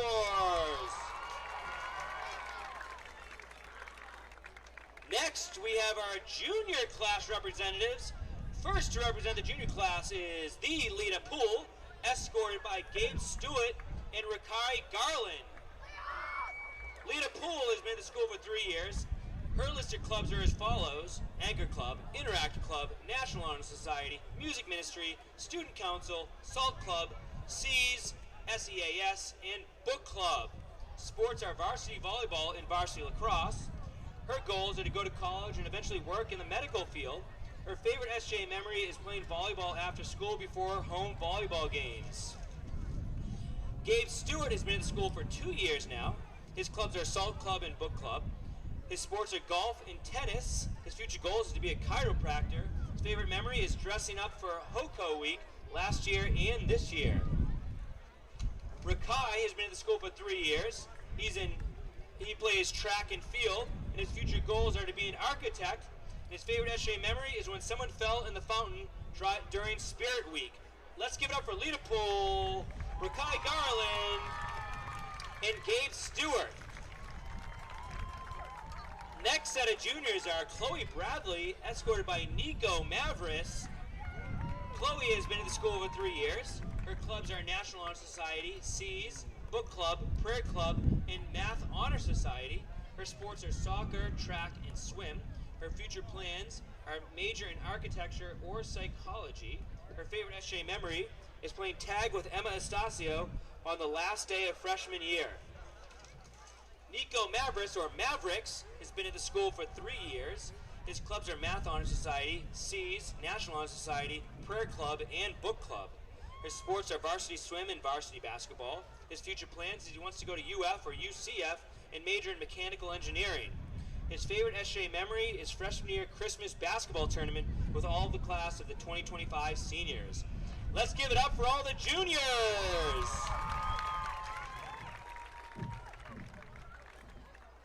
Next, we have our seniors, and we have 3 sets of seniors here. First set of seniors is Mary Elizabeth Corrigan, escorted by Charlie Elprez Cortezi. Mary Elizabeth Corrigan has been at the school for 3 years. Her clubs are Interact Club, ASL Honor Society, Prayer Club, English Honor Society, Anchor Club, Respect Life Club, and Girls Discipleship. Her sports is she's captain of the cheer team. Her future plans are she wants to go to Franciscan University and major in nursing. And her favorite memory is going on the Medjugorje pilgrimage last summer with the best group of people ever. Charlie Cortezi has been to the school for 4 years. His clubs are Student Council, Athletic Council, Prayer Club, Discipleship Club, Spanish Honor Society, SEAS, and Rho Kappa, and Prayer Club. His sports are cross country and track. His future goals are to study business at UF and grow my holiday lighting business. And his favorite SJ memory is going on the Med trip this past summer. Let's give it up for Charlie and Mary. Next set of seniors is Luciana Morin, escorted by Max Sasquatch Grimes, number 54 on the field for you. Luciana's been at the school for 4 years. Her sports are cheerleading and track and field. Her future plans are owning a hedgehog and fluffy Highland cows. Her favorite SJ memory is getting Starbucks with friends and getting ready for football games. Max has been at the school for 4 years. His clubs are Prayer Club and Discipleship Club. His sports are football, soccer, and basketball. His future goals or plans is winning a wing eating contest and having a giant farm. His favorite SJ memory is playing football with Keiki. Let's give it up for Max and Luciana. The next senior group is Caprici Iraqi and Alex Gleason, escorted by Ricky Fernandez. I believe it's just Caprici and Ricky.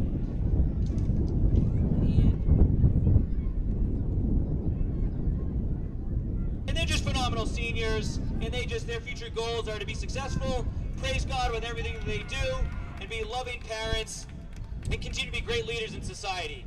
Let's give it up for your seniors.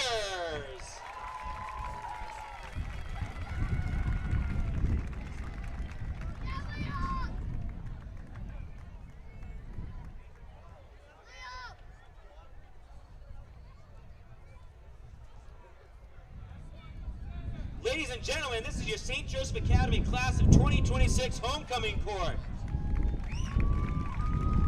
Now the moment we've all been waiting for. Envelope, please. And your St. Joseph Academy class of 2026 homecoming king and queen are Luciana Morin and Max Grimes. Congratulations, Luciana and Sasquatch. They're being crowned by our very own Mrs. Hollis, Dean of Academics, and Mrs. Rosado, SJA Social Studies Instructor. Thank you to the SJA staff, teachers, student body, donors, and parent volunteers for making this homecoming a special and memorable one. Congratulations again to this year's homecoming king and queen. Enjoy the rest of the game and go Flashes!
Welcome back to a homecoming edition of Friday Night Lights on WSOS 103.9.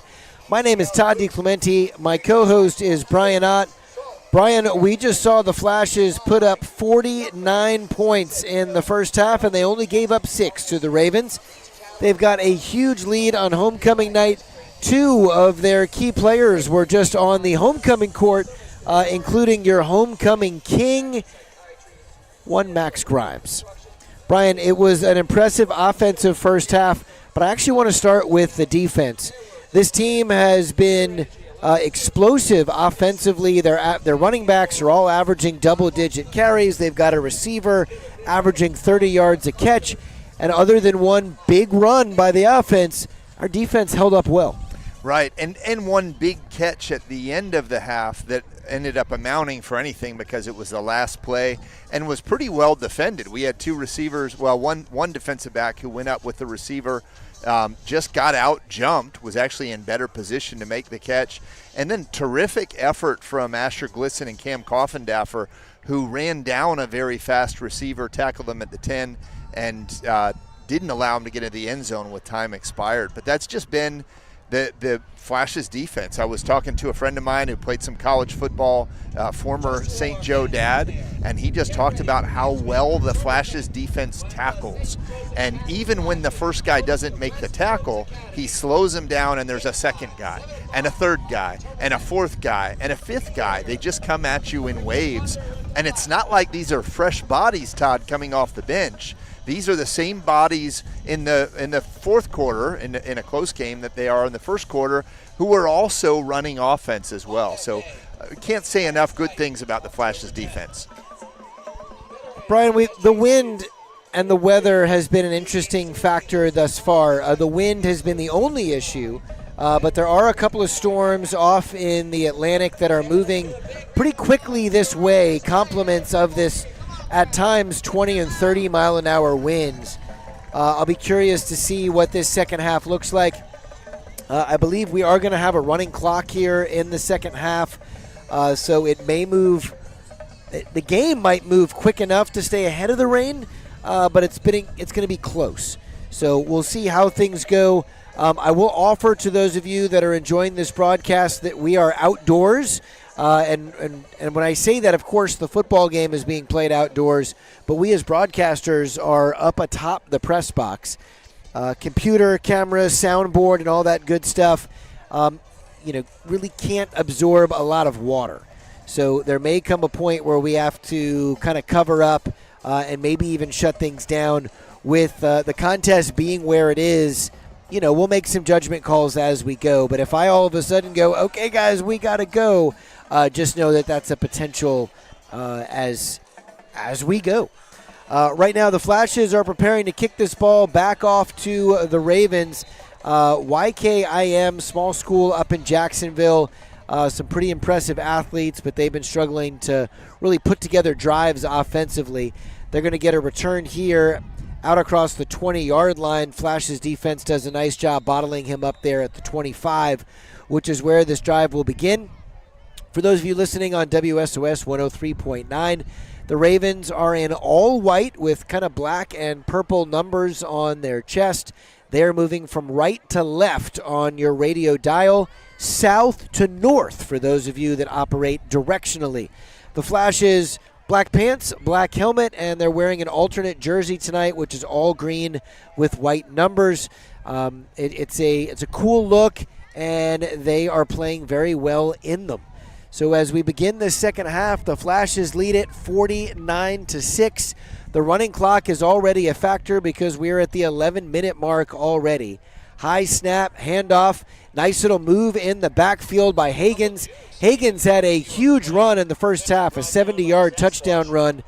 He was the lone scorer for the Ravens, and he'll get a carry here and only pick up 1 yard to start the offensive drive for the second half. Jack Powers was the first one there, and even though Jack had the tackle himself, Max Grimes and another Flash who I couldn't pick up came to help him out. And again, that's coming out of the half. One of the things we talked about is that the Flash's defense swarms, and right now they're playing downhill with the wind at their back. literally and metaphorically. Flash's defense, 3 down linemen trying to get some pressure. Hagens goes up the middle, though, which is where he found success earlier. He's going to pick up close to 12 on the play and get the first down, but he comes up hobbling at the end of that play. He's now hopping around in the backfield trying to loosen that leg back up, and he's actually going to come off the field. He's been the lone dangerous weapon for them amidst a number of guys who can make plays. I would anticipate targeting Tracy Little here at some point, but the wind is really picking up again. Was keeping an eye on it during halftime. It actually dropped down into the teens from a power standpoint. We're back up in the high 20s now. A lot of pressure up the middle for the Flashes, but a nice run at that pressure. That is going to be a gain of about 4 on the play. Ball will be marked down at the 40-yard line. 2nd down and 6.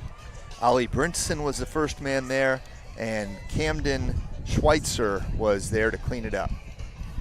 Little bit of openings on the running game for the Ravens in this drive. Probably a more effective back-to-back plays than we saw in the entire first half. 2nd and long, fakes the handoff. Makita's going to keep it, but he is going to be bottled up. Flash's defense was ready for that one. They got decent penetration. They didn't fall for the fake, and they make the tackle. They're going to lose about half a yard. It'll be 3rd and a long 7. We're at 8:37 to play in the third quarter. Flashes lead it 49-6. That was Jacob McKinney, who's had a great all-around game, both sides of the ball. Wrestled them down from the back and immediately had some help as well. We haven't seen a whole lot of the quarterback run game, and the Ravens are not a team that runs their quarterback often, but he is a serviceable runner, runs for about 6 yards a pop. Tall, lanky cat. Seems to move pretty smoothly. 3rd and long. He's going to roll right. He's going to keep this one. Tries to turn on the Jets, but again, the Flashes defense with good contain on the outside. He'll pick up just a couple. It's going to be 3rd and 4. We're now inside 8 minutes to play, and it'll be 4th down. And that was Jacob McKinney again on the stop, and there was another Flash or two that were a part of that tackle. And interesting choice here for the Ravens. The game is, for all intents and purposes, out of hand. When you go to a running clock, you're not going to win the game. It's your own 42-yard line. You've got 4 yards. You've got probably the most offensive momentum you've had. I think we might see them go for it here. Flash's defense is expecting just that. Nobody back deep.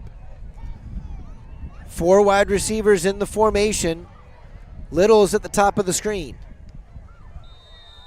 And we have got a flag down. That is going to be a actually, they're going to call timeout prior to the delay of game penalty. And it was interesting because I could have seen a delay. I could have seen a Flashes offsides there. And then the sign I saw first was the timeout sign, which ends up being what it was. 6:55 to play in the third quarter. I'm looking at the St. Augustine Lighthouse off in the distance as its light shines. The softball field is all lit up tonight, and it's homecoming night. Great energy in the crowd. There have been some giveaways over the course of the evening. We did see the homecoming court, King and Queen, Max Grimes and Luciana Morin. I know they were both very pleased. They've actually been together for a while, so you had a couple King and Queen. The dance for the Flashes will be tomorrow evening. I know they're looking forward to that one. 6:16 to play, and coming out of the timeout, the clock immediately begins moving. Flashes are going to be guilty of jumping off sides, and they're going to give them a free one here. Yeah, there were aggressive pass rush, which, this is where it's tough as a defensive coach. You don't want to give points up even in a blowout. You want your defense to take pride in keeping a score down, shutouts, one-digit scores, and so forth. So they're still playing with pride. But on the flip side, there's the sportsman in you that says, okay, maybe we dial back the blitzes, maybe we work in some of the subs. Still have the starters out there and one of our starting defensive ends was eager to make a play there for his team on 4th down. 1st and 10 from the 47.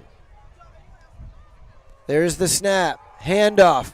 Handoff's going to be contained in the backfield. He's been spun around and driven back all the way to the 30-yard line. He'll get forward progress at the 39-yard line, but the Flash's defense has just been suffocating. This is an impressive display, especially now when you know that they've got their ears pinned back, as they say, going after the quarterback, but they're running the football, which is where you can get some big plays if they can pop one. And there again, you had somebody hit him and miss. You had Riley Duggan Kidd came in and drove him backwards but didn't finish it. And then I think you had, I think it was Stewart who finished him off in the backfield. Still not used to seeing Jameer in that number 16 jersey. But now you've got a 2nd and long where the pass rush can pin their ears back. McKite rolls right. Throws this one deep. He has got a man, and he makes the grab at the 30-yard line, wrestling for the football with the defender, but he comes down with it, and now there's a little bit of a scuffle for the football down at the bottom of the pile. But in the end, the Ravens have another positive gain. 4 minutes to play now. 49-6 is still the score. Tom Coughlin used to call this not the red zone, but the money zone inside the 30-yard line. Ravens are making their first trip into this zone in quite some time. This might actually be the first offensive play that they've run inside the 30-yard line. Obviously, the touchdown that they got was a 70-yard run. Shotgun snap. Looks right, and a flag comes out and blows this one dead.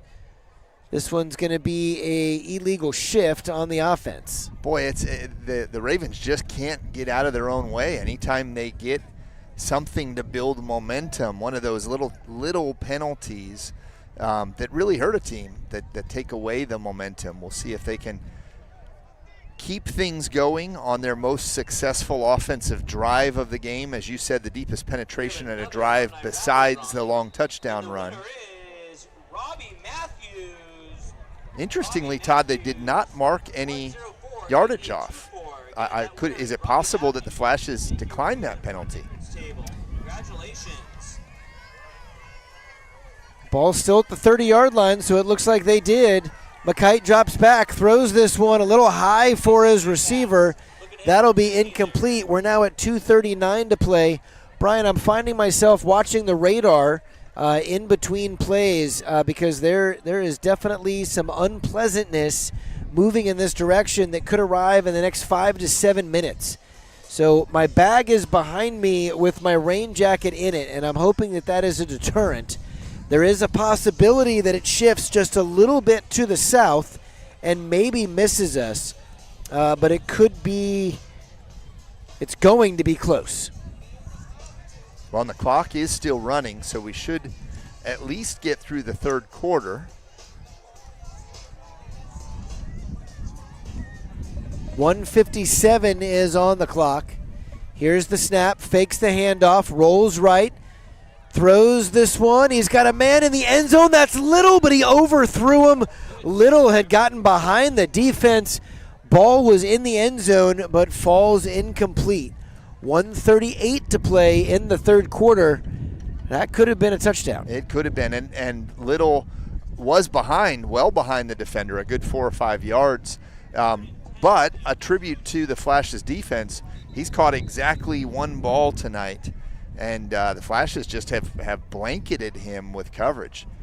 And Todd, what you did not want to happen has happened. A stoppage of the clock with 1:20 left, and rain headed our way.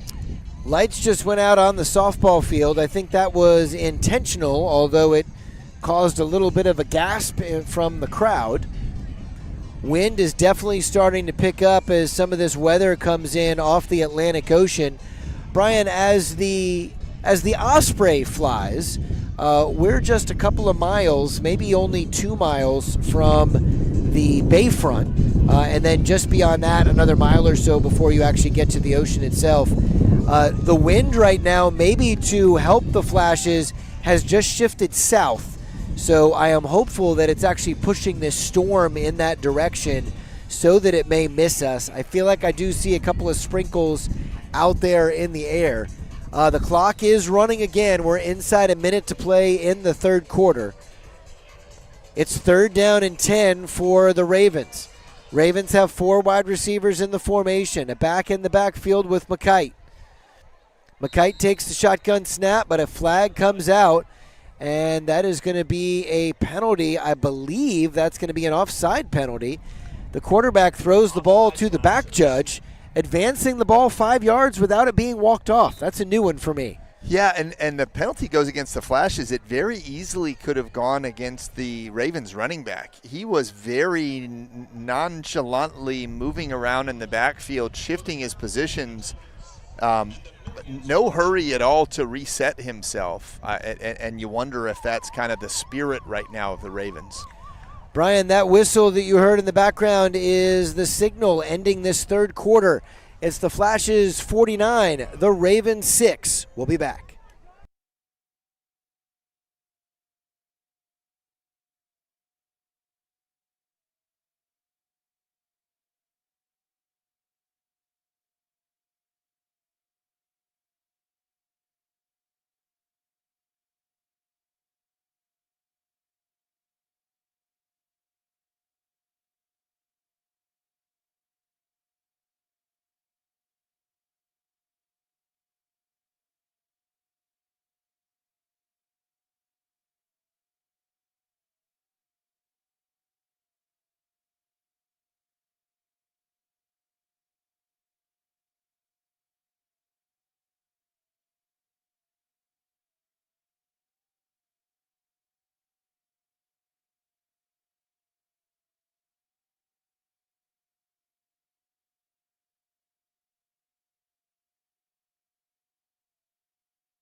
All right, the rain jackets are on. We've got some protection ready to go for the computer, but the Ravens with less protection. The Flashes get some good pressure. The throw there is going to be ruled not only incomplete but intentional grounding, and that's how the fourth quarter will begin. McKite is still on the ground. He is a bit uncomfortable after letting that pass go. The refs were generous early in that play. They couldn't be generous twice. Hang on. No, go ahead. The first time that with the generosity, there was a receiver for the Ravens that clearly left early, but they didn't mark that penalty down. The intentional grounding, I think, was too much to ignore, and it looks like that's going to be marked back. That is a loss of down penalty. Only a 5-yard loss because he was only about 5 yards behind the line. That's a spot foul. And it will be 4th down with the loss of downs. 4th and 10 as the Flashes line up to defend from their own 30. Flashes lead at 49-6 on homecoming night. Brian, this is one of those moments where unless you're looking at the radar, nothing feels different for the fans. So I don't know if they know what's coming, and I'm hopeful that I'm wrong and that the radar is wrong and that this storm gets pushed to the south of us. That would be great. That would be great, but we'll see what happens here. All right, 4th down and 10. They're in plus territory at the 30-yard line, but they are uncomfortable with the play call, and the Ravens are going to call timeout. 10:14 to play in this fourth quarter. Flashes with a huge lead. It's 49-6 here on homecoming night. Brian, I'm going to step back from the game itself for just a second. What does it mean in your experience as an educator, your experience as an athlete yourself? What does it mean for a community on a night like this, have a homecoming game, all this positive energy, and then to put a big score up on the scoreboard? You know, you and I see it differently than maybe the alumni see it. Well, of course, the alumni understand what homecoming week is like, but for the alumni, they're coming back to watch a football game. For the players, it's been a whole week of celebrating. Costume days, pep rallies, competitions in the afternoon. That this is probably the highlight week of the year. Zach, is that true? We got a student up here. Homecoming week, the highlight week of the year. We're getting a shrug with a nod of the head, but a lot of fun. And everything builds up to this and then the homecoming dance tomorrow. So to be able to take care of business on a night when football takes center stage means an awful lot to the team and to the community. 4th and 10. The Ravens come out of the timeout. Might have been a false start, but they're going to get it. Hagan came in at quarterback, and he's going to be taken down in the backfield. That will be a turnover on downs. The Flashes hustle out onto the field. There was no hesitation from that Flashes offense. 9:32 to play, and Brian, I think this one is going to move quickly here. So I want to take just a moment. This is probably the earliest I've ever said it. Big thanks to our producer up here in the booth, CJ Emerson, student assistant Zach Anderson, who's been helping us out this evening as well. Thank you to Kevin Gettings, the owner and manager of WSOS 103.9, who gives us a chance to broadcast these games every Friday night with the help and support of one Kathy Sherwood, who does a great job running the booth and keeping us on the air throughout the evening. I'm always thankful for my co-host Flashes with a little trick play here, double reverse pass that is going to be a connection. Cologne goes out of bounds and will pick up 5. There was a player down. He is now up on his feet. But I want to say thank you to my co-host Brian for his insight and his friendship, for all the work that he does to prepare for these games, and likewise doing some statistics for the team as well. 8:24 to play. The Flashes offense was just about unstoppable tonight. They only had one drive on which they didn't score, and that was a drive that ended in a turnover. Right now, they have the football at their own 39-yard line, and they're operating like they are trying to go get one more score before the end of this game. But there's pressure up the middle. Backup quarterback Brady Leth is in, and he is going to throw an interception. This one is going to be Hagens, and Hagens is going to take it right up the seam. He'll get to the 35-yard line. Leth had a man open but was throwing into a 30-mile-an-hour wind, which led to the interception, but glad to see him out there at quarterback. Brady Leth has not thrown an incomplete pass this season. Unfortunately, that was the first one he's thrown to the other team, but he was perfect. I've given Cody a hard time because he's actually had the higher quarterback rating throughout the season, as effective as Cody has been. Brady's had a astronomically high rating in the 150s, being perfect on the 5 or 6 passes that he'd thrown. Cody threw exactly one pass in the second half, finishes his day with close to 250 yards and 5 touchdowns. And Todd, 0 incomplete passes. That's quite a day for the senior quarterback on his homecoming, and glad to see Brady come in to finish things off. The Ravens offense is going to take over at the 35-yard line. They're over there on the left hash, moving from left to right on your radio dial. 6:45 to play. The Flashes lead it 49-6. Whistle will bring that play to an early conclusion. Procedural pre-snap penalty there for the Ravens. Will back it up 5. They'll come back to the 40. 6:29 to play in the ball game. And that was a receiver again, Todd. We've seen that happen on 3 or 4 out of the past 4 or 5 plays. And I think the refs, while they are showing compassion to the losing team, I think they can only let that go so far. Brian, I also think it's hard to hear the snap count in this wind. So you've got to keep your eye on the football right now. You always should as a receiver, but I imagine it's pretty difficult. Tracy Little is split out wide to the right. He's at the bottom of the screen. He is moving down the field. He is being targeted, but the throw is going to go over his head. He ran the post, and the quarterback threw the seam route, and that is going to be an incomplete pass. 5:38 to play in the ball game. That'll be 2nd down and 15. Flashes rotating some different bodies out there. We have Elijah Gordon coming out to make a rare defensive appearance. He and Wyatt Johnson, who just came onto the field, have been regulars on special teams. We've got John Paul back there. I think he's wearing his regular number, number 23. John Paul Corrigan, JP Corrigan, is out on the field. Looks like Zealand Starr is out there playing cornerback now, so good to to see some of these players who work so hard for so much of the year get some playing time and a nice homecoming win. Inside 5 minutes to go in the ball game. The Ravens drop back to pass. Here's another big throw. Defender in the area is able to break it up. Zaylen Starr with the PBU. The receiver is still down on the ground. And now he is okay. He's up and moving back towards the huddle. 4:37 to play in the ball game now.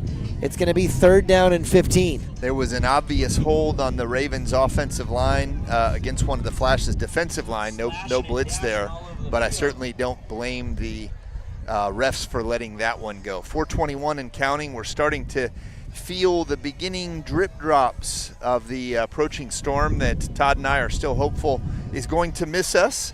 And with 4 minutes left, I think we have certainly made it most of the way through, at least, on a great night of football for the Flashes. We have indeed.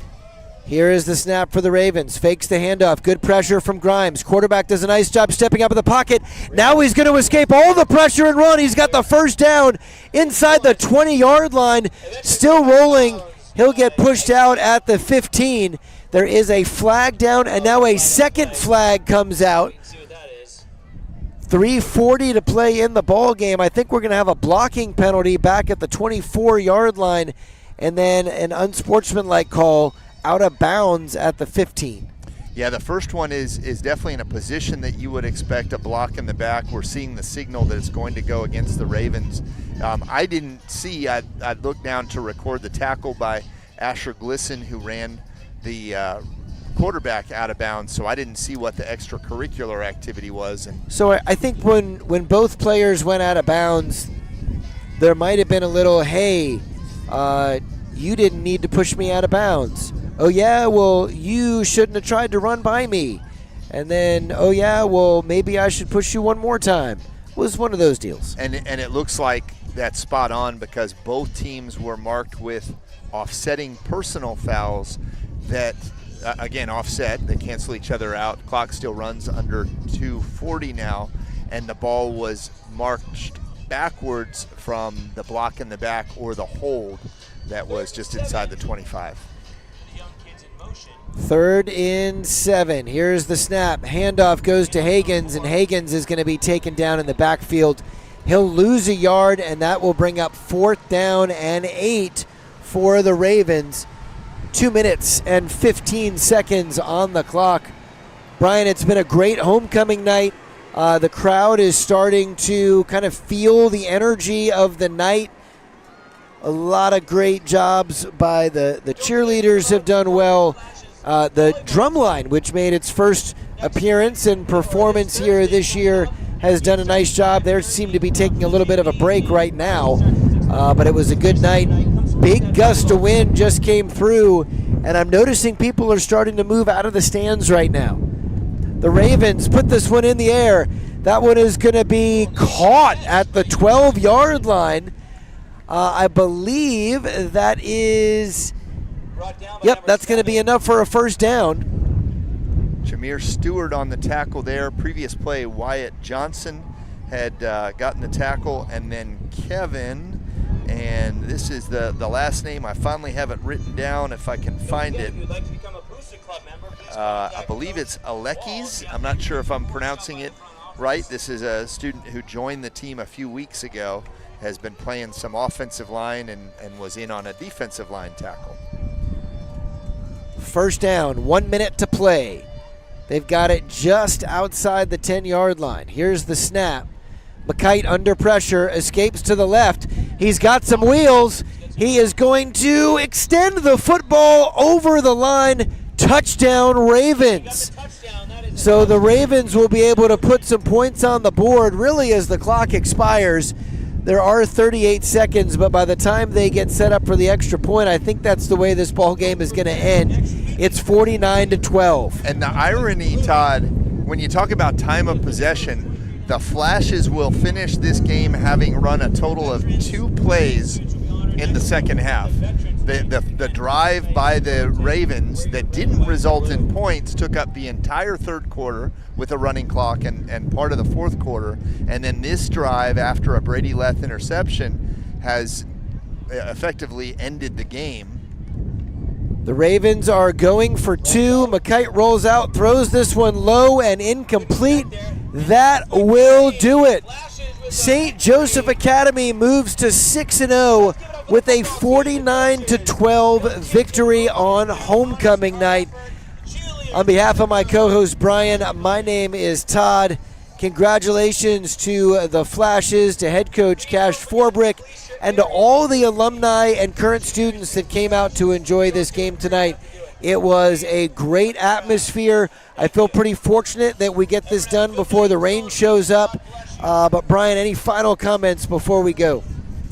Well, we've got one more game that I think, I don't know that it's going to be like this, but we play West Oaks, who you mentioned has beaten us a couple years ago. We didn't play them last year. I feel like the game might have gotten canceled because of weather or a hurricane or something. But that would seem to be a winnable game.